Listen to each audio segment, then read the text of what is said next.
Welcome back to Engineering Improvisation. Today's project, yes, Ring camera solar panels for wireless cameras. Um, my cameras aren't Ring, and I gotta figure out what I'm gonna do with these. So, new project. So, to find out why I have these and what we're gonna do, stick around. Let's go.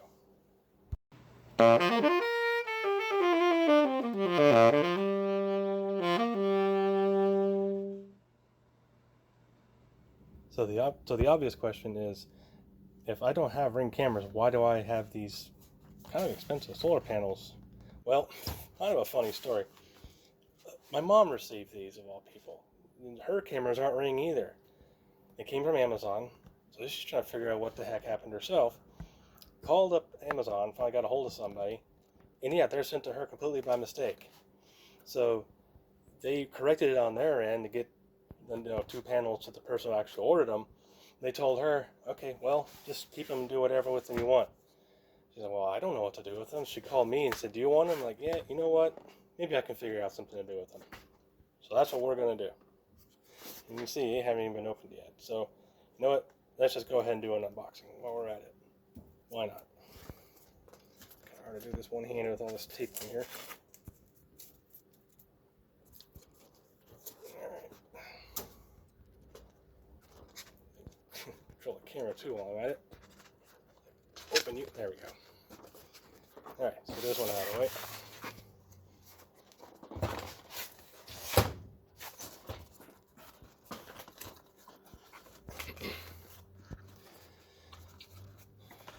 It's pretty nice.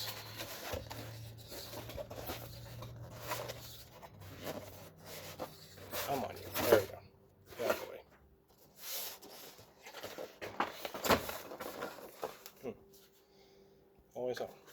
It seems like it sometimes. Stay. Stay. Stay. There. Yeah, of course, you gotta have a brochure. Okay. And it's hard to tell much about solar panels, just by looking at them. But I've been around a lot of solar panels. It feels, and just to tell by the crystalline structure and the layout and stuff in the panel, it feels like a pretty quality panel. It's got some kind of coating on it, like a weather coating. It's not just glass. So I'd take maybe small hail. So this is what I'm going to be more interested in. Is the rating. It helps us right side up. Let's see what this says. Power output. Okay, now see, this is the interesting part. So, okay, you can read that. Max voltage, 5 volt DC, max power, 2.4 watts. Interesting. So, most panels, when they give a power rating, it's purely by watts. But this one gives voltage and max current. What that kind of tells me is that it probably is just to be compatible with the cameras. It was just supposed to be a backup to extend the life of your batteries. That this must be internally regulated for the voltage, because solar panels, obviously depending on how much direct exposure they get to sunlight, the voltage will vary accordingly. Like I have some larger panels that I use sometimes just to keep, I can throw on a car battery, just kind of keep it topped off, or smaller batteries like these that I sometimes use for projects and testing out stuff. It's nice having 12-volt batteries lying around sometimes. But those panels, they max out with no load about 20 or so volts DC. Of course, you put a load on it, it drops down to 14, 15, 16, or whatever, depending on load, which actually is not bad for, not ideal, but it's not bad for a 12-volt lead acid or flooded or gel cell battery. So, yeah, so this is max voltage. Yeah, that tells me that it's regulated. So, other interesting part is, yeah, it's 5 volts DC, 2.4 watts, so roughly half an amp. Now, that's pretty close to a USB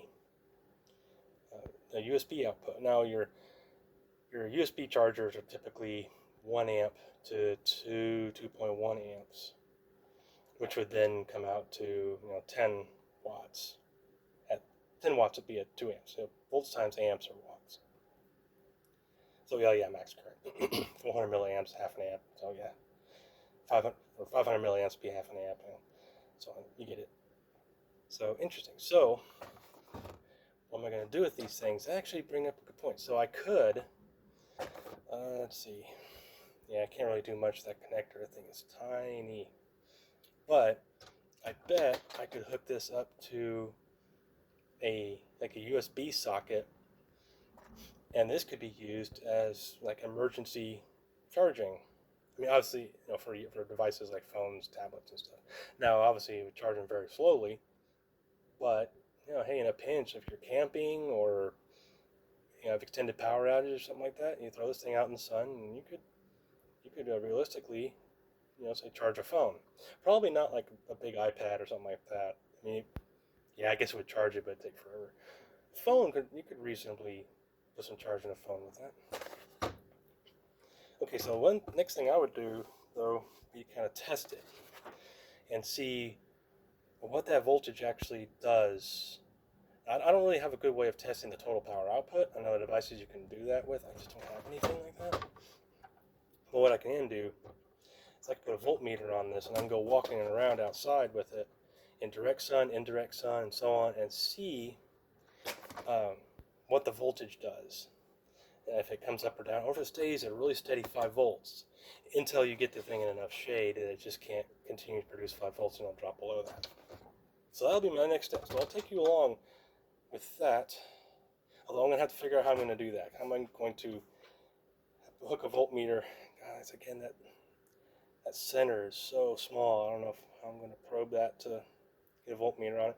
But if I can figure out how to connect that, or maybe I just go ahead and get the connector off anyway. I can always solder it back together if I need to. But then how am I going to hold the panel, hold the camera, and hold my voltmeter at the same time and figure that all out? If I can't figure it out, I'll come back and I'll show you all of that. If I can't, I'll just have to come back and show you the results. So hang tight. I'll be coming back. I'll be coming right back. Words are hard. Okay, so it's probably going to be pretty hard to see. Obviously in the shadows and stuff. So I get about 4 point. See, I'm obviously in the shadows here. 4.8 volts. I'll tell you what, use this shadow over here in the sunlight so you can see. Yeah, there you go. You can see. Yeah, there you go. You can see me move the panel going out the side of the background there. So there you go. Full sun. Well, 4.95 volts. They bring in partial, still 4.95. Bring in more. 4.95. Okay, more shadow. 488.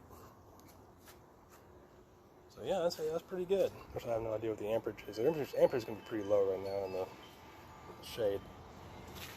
But that tells me this is internally regulated. Alright, good to know.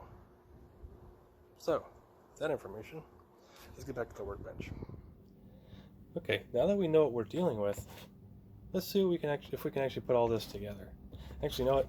I never did finish seeing what all's in this box. So, you know what? Let's just go ahead and finish all that. That's filler. Okay. So we have here installation stuff. I'm sure there's a little mounting pad on the back here. Some padding. Let's see what all we have here. There's more. Just a weight, there, isn't there? Well, that's stuck in there. Well, seems like it's pretty complete. Alright. Bugger. There. Well, I didn't want to come out. Okay, so there's obviously the mount. Okay, that end goes on the panel. That end you screw to your wall or fence post or whatever. Adjustable angle, loosening a screw. Pretty standard. Pretty decent. It came with a screwdriver. the star bit and the Phillips. Interesting. Kind of neat. Actually, kind of neat they would include that. Most kits, you supply your own, which is no big deal. I mean, who doesn't have regular screwdrivers? But this thing has some heft to it too. Pretty impressive for a freebie. Of course, gotta say ring. And your standard wall anchors. Also kind of impressive, it came with the drill bit for the wall anchors. But that is smooth.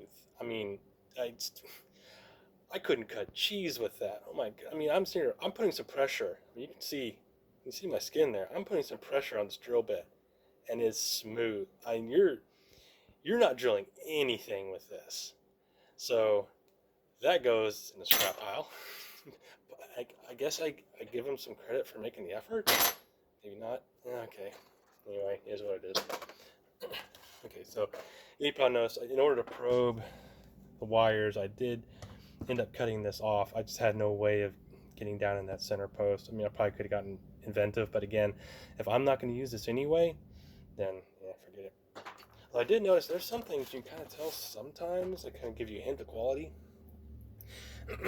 This thing will focus. You may not, it may be really hard to tell, but these are thin wires, of course. I mean, these aren't meant to carry a heavy load, heavy current, I should say, or a lot of current. But you can see these fibers in there. I mean, if I had to guess, those are either going to be nylon or polyester, but it adds some stiffness and some strength to the wire, which is actually kind of cool. I mean, that's a better quality small diameter wire when they do that. It makes the wire itself a little more robust, and it's going to be really hard to see in here. But usually when you have two small wires in a larger sleeve, and it's just that, it's two wires inside a sleeve. But this one isn't. This is, if you can see that sleeve is actually molded all the way around the wires. So you have the two wires, but then it's over molded. So that's actually pretty good. That's a heavier, not heavier duty, but that's a more robust wire for that. So okay, I have to say that's fairly impressive. So actually, this kit seems to be really good, except for the drill bit. The rest of this seems to be really, really quality and really well thought out.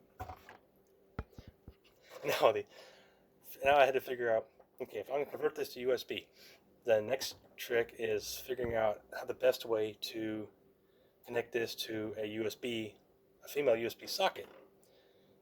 So, yeah, of course, dollar store. I ran over local dollar store and got one of these. So, I mean, literally dollar store, dollar plus tax, or some places $1.25 these days. Ugh. Anyway, so yeah, and of course it has the socket, and it has a case, so that gives me something I can put this wire inside, and I can have something on the end instead of just bare wires hanging out connecting to a connector, which is not the best way of doing that. So hey, I have this casing now. And that was actually kind of a nice thing too, is that being that it's transparent, I can see how it's put together, meaning I can see how I can take it apart. And being that it is dollar store quality, and first of all, before I do that, I did put this on my 12-volt battery, and it works. I did, there's a light in here, it lit up, and I did plug my phone, the cable to it, and plug my phone into it, and it did start charging. It did recognize and start charging. So the circuit, even though I don't need the circuitry, it does work, and that tells me that everything's wired correctly, and that'll help me get the wiring correct for these wires. Because obviously I'm going to bypass all of this stuff for the 12-volt to 5-volt conversion and connect it directly to that connector and remove this board entirely. So then back to being dollar store quality, I'm willing to bet. Let's see. So I can feel a lip here on the edge. Again, doing this one-handed. Oh, there it goes. Work my way around, and ta-da! That didn't take long. So yeah, that should be really easy to get that out. If anybody's wondering, on your standard 12 volt power port, of course, if you're as old as me, you still call them a circuit lighter.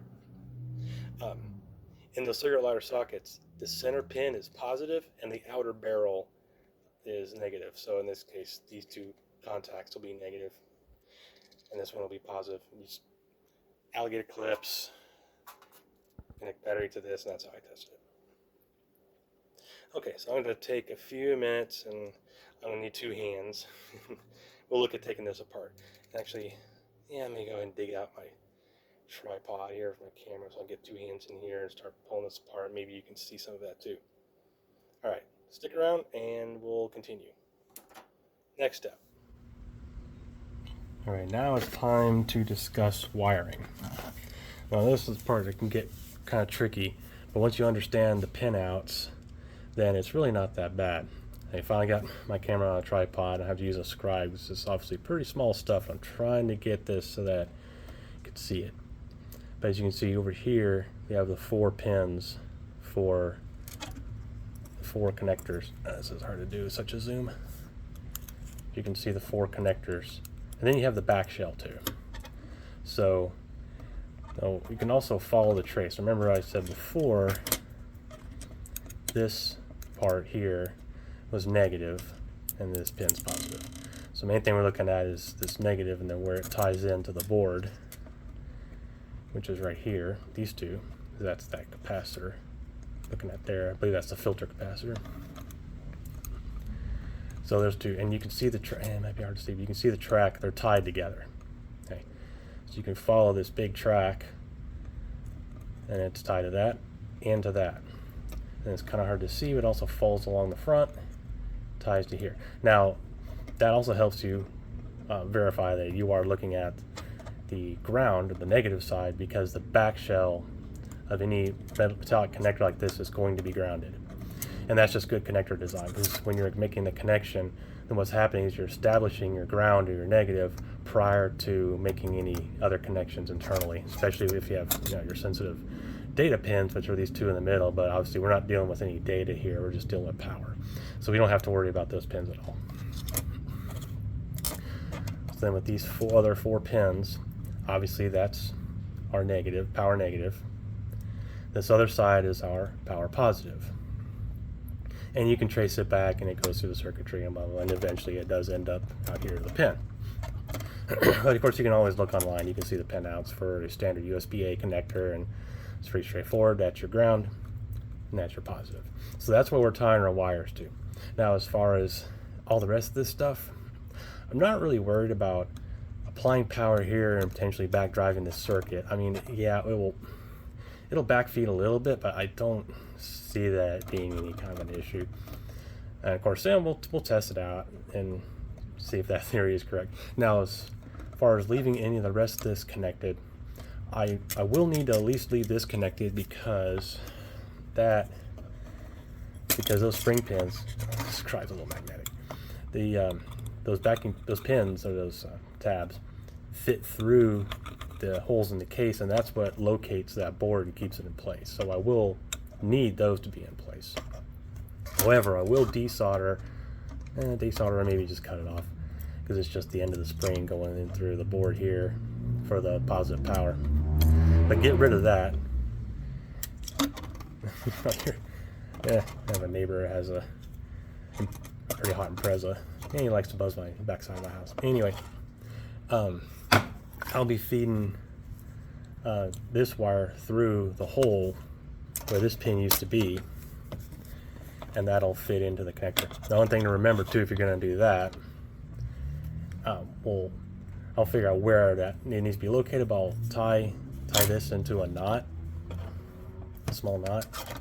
We'll feed the wire through first, tie it into a knot, and then slide it back, and then figure out where that knot needs to be so that it'll prevent the wire, I mean, this is small connections. There's not going to be a lot of capability of handling a lot of force here. So in case that wire gets pulled, it's not going to pull out these connections. It's just going to pull on, pull on the back side of this case. And of course I need the case anyway. so I can put it all back together and have this in a nice little neat package. So anyway, that's how this is going to be wired. So it's going to be some pretty delicate work getting this soldered on, and that's going to be really hard to film. So I'll come back when I have all of this at least soldered.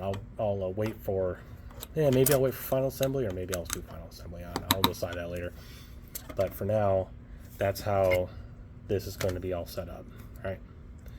Come back when at least you get that soldered. All right. Well, here's the final product. Now I didn't do any filming when I was putting everything together, because it was going to be hard to film and pretty boring to watch, honestly. And it was a bit to push all this stuff back into this case, but obviously it did manage to all go back in. So I did get the wires soldered on those pins exactly like I said. But what I ended up doing here on the back of this board, it'll focus. Of course, it's one of the nice things too about this transparent case. See, there used to be a capacitor there, so I did end up desoldering that capacitor, and it's kind of hard to see, but you see I cut a little bit off the end of that board to give enough room for that knot. So obviously now that's it's not going to pull out or pull on the wires that are soldered onto the end of the connector. And then it's a matter of gluing it all back together, and there we go. Now it's a matter of testing. Now it's already getting into the evening, so I don't have much sun outside. So I did bring over this light.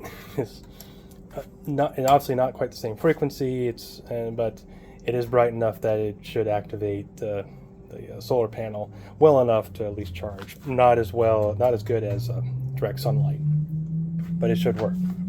I also have LED lights above me, which that's not going to generate much electricity on the solar panel anyway. Again, it's not the right kind of light. But I take the solar panel, see it's down right now, so to give it shade. I do turn it around, you see the light's on. So it is supplying power. Now, it's not going to be enough.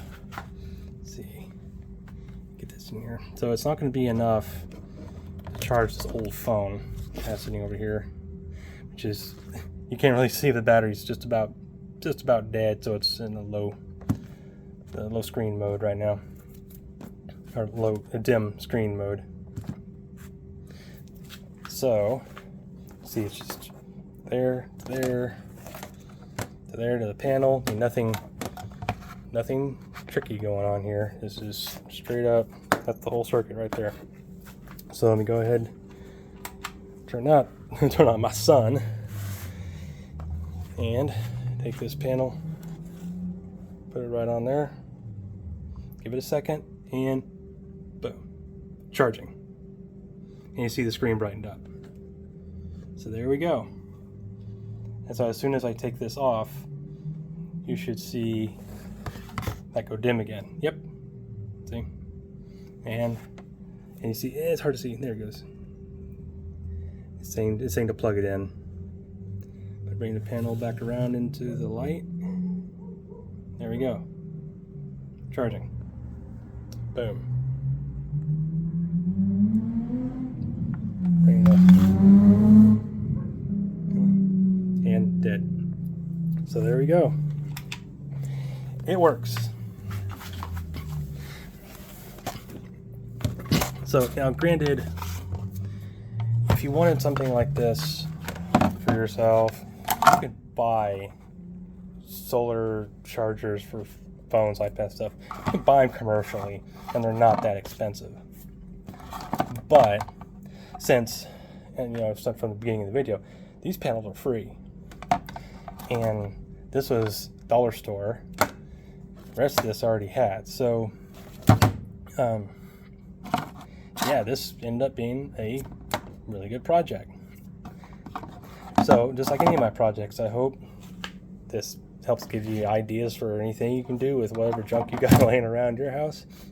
Any other kind of projects you're doing, want to do, thinking about doing, just get out there and do it. And hope you stick around. I have more projects coming, and I hope you have an awesome day. Till next time.